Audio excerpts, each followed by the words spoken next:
حدثنا قتيبة حدثنا إسماعيل بن جعفر عن عبد الله بن دينار عن ابن عمر قال قال رسول الله صلى الله عليه وسلم: إن من الشجر شجرة لا يسقط ورقها، وإنها مثل المسلم، فحدثوني ما هي؟ فوقع الناس في شجر البوادي. قال عبد الله: ووقع في نفسي أنها للنخلة، فاستحييت، ثم قالوا: حدثنا ما هي يا رسول الله؟ قال: هي للنخلة.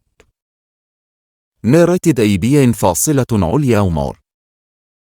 Ali's messenger said, amongst the trees there is a tree, the leaves of which do not fall like a Muslim. Tell me the name of that tree.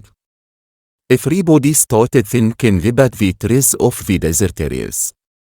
And I thought of the palm tree, but felt shy to answer. There's then asked, what is that tree, O Ali's messenger? علامة استفهام. He replied, it is the palm tree.